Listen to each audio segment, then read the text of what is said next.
Shalom Bapak Ibu, jumpa lagi di hari ini. Kita akan renungkan firman Tuhan kembali. Mari kita berdoa. Ya Tuhan, kami hendak merenungkan firman-Mu di hari ini. Kami berdoa kiranya damai sejahtera Kristus yang melampaui akal itu memenuhi dan memelihara hati kami. Dalam nama Tuhan Yesus. Amin. Bapak Ibu, firman Tuhan kita terambil dari Yohanes 13 ayat 2 dan 27. Mereka sedang makan bersama dan iblis telah membisikkan rencana dalam hati Yudas Iskariot, anak Simon, untuk mengkhianati dia. Dan ayat 27 berkata, dan sesudah Yudas menerima roti itu, ia kerasukan iblis. Maka Yesus berkata kepadanya, apa yang hendak kau perbuat? Perbuatlah dengan segera. Nah saudara, tema kita pada hari ini adalah jangan engkau kerasukan roh jahat. Jangan engkau kerasukan roh jahat. Itu satu tema sekaligus juga warning, sebuah peringatan. Karena memang itu bisa terjadi. Nah saudara, kalau bicara kerasukan roh jahat, orang selalu mengidentikan dengan sesuatu yang menakutkan, horor, ya, yang begitu membuat kita panik begitu ya. Sehingga kita merasa waduh, ya, terancam begitu ya, karena melihat sikapnya. Ya, ketika dia bermanifestasi, wah rupa macam-macam lah gitu ya. Nah saudara, sesungguhnya hal-hal seperti ini ya biasa saja sebenarnya. Ya, jangan kita terkecoh dan tertipu dengan segala manifestasi itu. Karena yang bahaya bukan itu sebenarnya.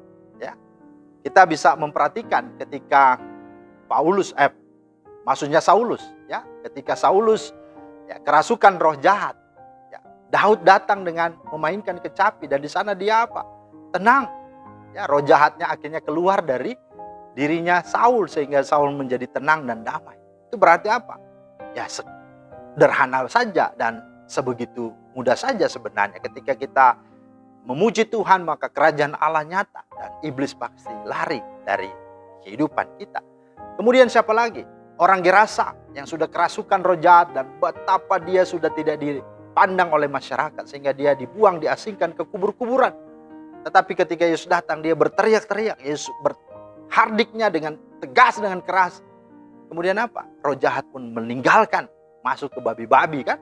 Dan akhirnya orang Gerasa pun pulih dan dia bisa melayani Tuhan. Nah saudara, untuk hal-hal seperti itu, roh jahat dan kerasukan seperti itu sesuatu yang mudah dan sesungguhnya sederhana. Ketika di dalam hidup seseorang itu ada kuasa, ada hadirat Tuhan dan Tuhan berkenan, pasti. Tidak ada yang mustahil, segala ikatan dan belenggu terlepas. Tetapi yang paling berbahaya dan sering ya lengah dan sering kita ya kecolongan itu adalah apa? Orang-orang yang biasa-biasa saja. Tapi sesungguhnya dikuasai oleh roh jahat. Ya seperti Yohanes ini. Dia tidak manifestasi, dia tidak kerasukan kan.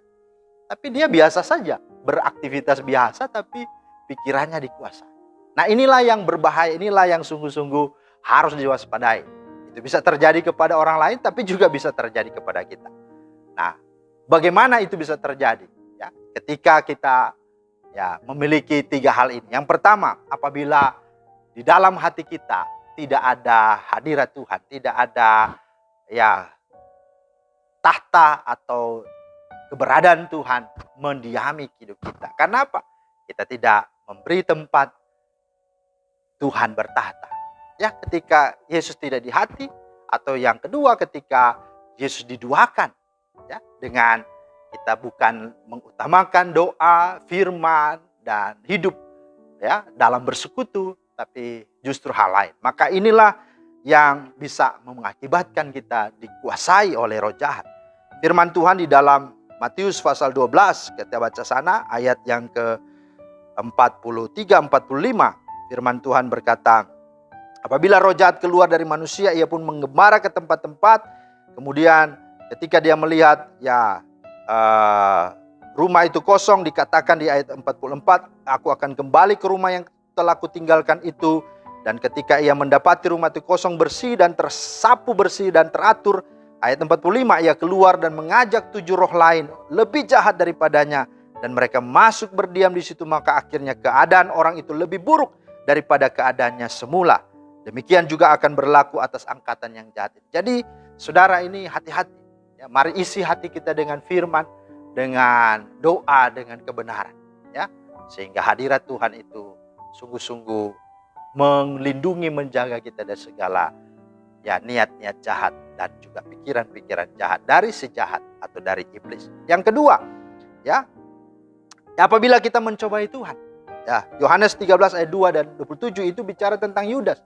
Yudas seorang Iskaria, itu artinya apa? Seorang yang pejuang, ya, pembela orang Yahudi sebenarnya. Sehingga dia ketika Yesus datang, dia memiliki satu ekspektasi harapan bahwa Yesuslah inilah yang benar-benar tepat untuk dijadikan raja. Dan sehingga sebab itu dia punya niat menjual dalam rangka itu sebenarnya. Tapi sebenarnya apa yang terjadi? Ya, tidak seperti yang dia pikirkan. Bahwa pada akhirnya Yesus pun menyerahkan diri dan disalib. Ya, menurut Yudas, ya Yesus adalah seorang yang punya kuasa, bisa membangkitkan orang mati, bisa menyembuhkan orang sakit, bisa berjalan di atas air. Maka Yudas punya pemahaman apa? Wah, ini tepat nih, orang yang cocok nih jadi raja orang Israel. Dan pada akhirnya tidak demikian. Maka ya hal ini menjadi penting untuk kita. Jangan pernah mencobai Tuhan. Ya, kita patut kita tahu Tuhan punya kuasa, Tuhan berdaulat. Tapi kalau kita ya sakit ya dirawat gitu ya. Jangan merasa bahwa wah ya Tuhan hebat. Betul, Tuhan hebat. Tapi kalau engkau punya kesempatan untuk berobat ya berobat saja. Kalau kita sudah tahu main hujan itu bisa membuat sakit, jangan main hujan gitu ya. Nah, ini hal-hal contoh-contoh supaya kita sadar jangan pernah kita mencobai Tuhan, dan dengan demikian iblis akan datang dan memakai cara berpikir kita sehingga kita dirasuk oleh dia. Nah, yang ketiga adalah apa? Ketika kita menghalangi kehendak Tuhan dengan pikiran-pikiran kita. Inilah yang terdapat dalam Matius 16 ayatnya yang ke-21-23. Ya, Matius 16, 21-23 berkata, sejak waktu itu Yesus mulai menyatakan kepada murid-muridnya bahwa ia harus pergi ke Yerusalem, menanggung banyak penderitaan dari pihak tua-tua, imam-imam kepala dan ahli-ahli Taurat, lalu dibunuh dan dibangkitkan pada hari ketiga. Tetapi Petrus menarik Yesus ke samping dan menegur dia, katanya, Tuhan, kiranya Allah menjauhkan hal itu. Hal itu sekali-kali takkan menimpa engkau. Maka Yesus berpaling dan berkata kepada Petrus, enyahlah iblis, engkau suatu batu sandungan bagiku, sebab engkau bukan memikirkan apa yang dipikirkan Allah, melainkan apa yang dipikirkan manusia. Saudara, inilah ya Petrus punya nama 3 kan, Kefa, Simon, ya, kemudian Petrus gitu ya. Tapi apa? Yesus memanggil dia apa? Iblis, dan menghardiknya, enyahlah iblis. Saudara, ini bukan pikiran Tuhan. Tuhan datang justru untuk menggenapi apa yang dikatakan oleh firman-Nya sendiri, bahwa dia mati dan dia akan bangkit. Dia menanggung dosa kita, menebus kita. Tapi Petrus ya, karena dikuasai oleh iblis, menghalangi. Karena memang iblis tidak suka kita diselamatkan. Iblis tidak suka kita ditebus dan pada akhirnya kita tidak binasa. Nah, itulah sebabnya dalam hidup kita jangan pernah pakai pikiran-pikiran kita yang coba menghalang-halangi pekerjaan-pekerjaan Tuhan nyata. Jangan karena tidak mau menderita, karena tidak mau susah melayani, terus kita pakai cara berpikir kita. Jangan karena mau berkorban banyak, akhirnya udahlah, janganlah terlalu buang-buang duit, itu juga salah. Ya, mari kita melakukannya dengan benar sehingga jangan sampai iblis menguasai kita sehingga kita tidak memiliki kepekaan rohani dan akhirnya kita menjadi penghalang dan penghambat pekerjaan Tuhan. Mari sadari itu dan kita sungguh hidupi dalam kehidupan kita sehingga roh Allah bertahta, bukan roh jahat, tapi roh Allah bertahta memberkati kita. Amin. Mari kita berdoa. Terima kasih Tuhan untuk firman-Mu.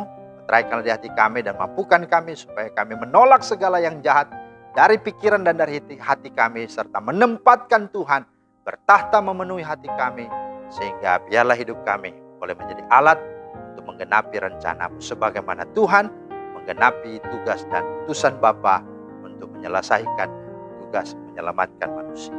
Kami berdoa memohon di dalam nama Tuhan Yesus. Amin. Demikianlah firman Tuhan hari ini, menjadi berkat kita semua. Selamat beraktivitas. Tuhan Yesus memberkati. Shalom.